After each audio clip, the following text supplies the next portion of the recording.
Hello and welcome to day 4, our final day of live streaming coverage from RSAC Conference 2025. I'm Jameson Cush with Informa Tech Target and Ion Tech. And if you missed our last session with Dark Reading's Becky Bracken, please check it out for a real reality check on the cybersecurity and political landscape. Once again, joining me from Broadcast Alley to share in the hosting duties, Informa Tech Target Editorial Director, Jen English. Jen, what's going on? How are you? What's going on? I can't believe we're almost done with the coverage here. It's been a full week of coverage, clearly, because I'm saying coverage a lot. But no, it's been great. And I really enjoyed our conversation with Becky, and just to hear about the kind of uncertainty that's going on with CISA and with how the administration will play a role in the industry. But I loved what she said about really like, hey, cybersecurity pros need to talk with legislators and give feedback about what they need and what they want. So great conversation, and I'm looking forward to what we have next. Excellent, and it was nice to talk about politics and cybersecurity, get outside of the tech aspect of it, and that dovetails nicely with what we're doing now, talking to Tara Seals, the managing editor of news at Dark Reading. Hello. Thank you for joining us. I'm excited to talk with you because you had an article that really focused on the people aspect of cyber, which we haven't really touched on at all this week. So I want to get into that. There was it seems, so the title of it was Going People-Centric, Honing Competitive Leadership in Cyber. And one of the takeaways, or the heads, was about moving away from the sort of military-style jargon of troops and never-ending war and trenches. So can you please tell us more about that? Yeah, absolutely. I mean, when we think of cyber, we have adversaries, right? And a lot of them are geopolitical adversaries. So it's very sort of human nature and natural to fall into these military metaphors when we discuss what defenders are doing. I mean, even the word defender makes you think of, you have your fortress and your castle and you're defending it. And so, that's a natural thing. But unfortunately, over time, that military mindset has become even more entrenched, I think, in cyber leadership in general. And so there's a tendency to look at the groups that are carrying out the work as being just sort of, I mean, I don't want to use the term cannon fodder, but a little bit faceless and a little bit as a role rather than a person. And, there's utility to that, but there's also obviously a lot of downsides, right? When it comes to things like morale and burnout and making sure that your team is successful and productive and all of those things. That was what I was going to ask you about. Like, what about burnout for cybersecurity pros? What is that looking like right now? Yeah, I mean, it's definitely a problem, and it's a problem that everybody acknowledges, and they know it's there. I mean, even for the CISO, who's at the top of the pyramid there, or the tip of the spear to continue the military analogy, but you're looking at turnover of 18 months for a lot of people, and there are a lot of cyber jobs out there. There's a sort of a famous trope that talks about a gap in the cybersecurity workforce. It's not so much a gap, it's just more that we don't have a lot of new people coming in that have the kinds of skills and experience needed to fill all these roles. So the experienced people always have a job to go to. So therefore you end up just in this like never-ending cycle of bouncing around from job to job. CISOs, I think it's about 2 years for turnover for them. So, it's significant. And I think when we talk about a lot of these issues, when treating your people better or focusing on them, it's not just because it's the right thing to do. It also results in better business outcomes. Absolutely. There's a financial and a business risk upside to taking care of your people. And obviously, we don't want to be mercenary about it. Taking care of people should be done because you're supposed to be taking care of your people, right? You want a team that actually feels like a team, then you like each other and you want to work together and you don't mind getting up at 3 a.m. when you get the big call that you're having a breach and you have to go into the office. So, lots of upsides in terms of from a cultural perspective, but to your question on the financial portion of it, if you have a team that is not suffering from burnout, wants to work, is enthusiastically going after whatever the mission may be, and everybody has each other's backs and they can fill in, your productivity rate obviously skyrockets, right, comparatively. And that translates into, a quicker time to resolution for a lot of the incidents. And any time that you can chop down that downtime aspect that arises from a breach, then that saves money, right? So that's just one very specific quantitative example of what the financial upside can look like. So do you think the role of the CISO is adapting to match what is needed with those changes? I think it's it's iterative, right? I mean, I think it definitely just happens over time, but I think that there is more and more focus on the fact that we have to become more people-centric. The role of the CISO itself has been around for about 30 years. And in the beginning, they were just kind of an enforcer, right? Like kind of an attack dog. If you had the wrong kind of password, they were going to like swoop in and tell you to change it, like that kind of thing. And then over time, it became a risk management role, and then it became like sort of what do we do to lock down the cloud kind of role, and then the era of social media, it became a privacy role. And now, since SolarWinds happened a couple of years ago, giant SolarWinds breach, the role of the CISO has really become more accountable, both to the SEC and government and law enforcement for breaches, but also just to the business itself. You have all of these different aspects of the CISO role that have to, that touch a lot of different parts of the business, and that's a lot of pressure, right? That's a ton of pressure. And when you layer on top of that, the fact that I think it was like 10.5 trillion in losses last year from breaches for companies and the corporate sector in the US.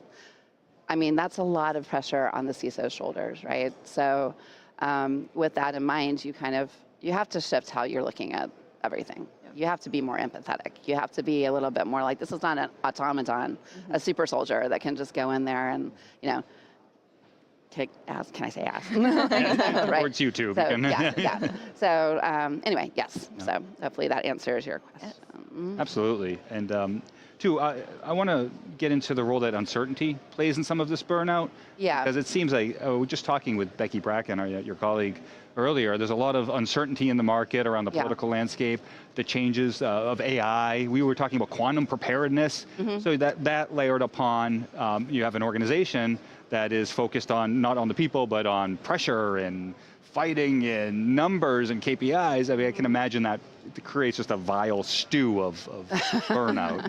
A vile stew of burnout. I like that image. Yeah, but that's exactly right. And if everything's all about the KPIs and the metrics and making your production goals to get, like, for example, if you are a CISO at a technology company and your job is, as a whole, as a company, is to put out, say, an IoT device, right?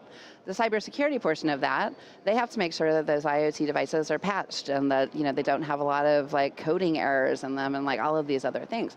So you could conceivably measure your success by how quickly that gets out the door and how secure it is. In reality, though, like how are you going to measure that success? You're not going to have another SolarWinds. That's how you measure success, right? So it's a little bit squishier than that. And then because it's squishy like that, then when you layer on all the uncertainty, and it's not just the fact that AI, nobody really understands quite yet where that's going to shake out in terms of where it can be applied within the enterprise and what it can do for cybersecurity. But it's also things like the CVE numbering system potentially going away, what's going to fill that hole. That is something that, tracking vulnerabilities is very key to the basic cybersecurity job. And so what do you do if there's no longer a single source of truth for that? That's something that nobody knows the answer to right now. And that just happened in the past couple of weeks, like thanks to CISA announcing that was going away. I'm sure you talked to Becky about this. There are a lot of policy changes that are going on right now that affect cybersecurity in general and the kinds of help that you're going to get from the federal government. You've got financial headwinds. I mean, nobody likes to use the T word, but like tariffs are on everybody's minds. So, there's a lot of stuff going on out there contributing to that vile stew for sure. So what should enterprises be prioritizing then with this need to focus on skills and the people, focusing on the people? I mean, again, I think empathy is definitely one of them, but it's also a question of transparency, right? Presumably as a company, you've got a vision statement and you have strategic goals.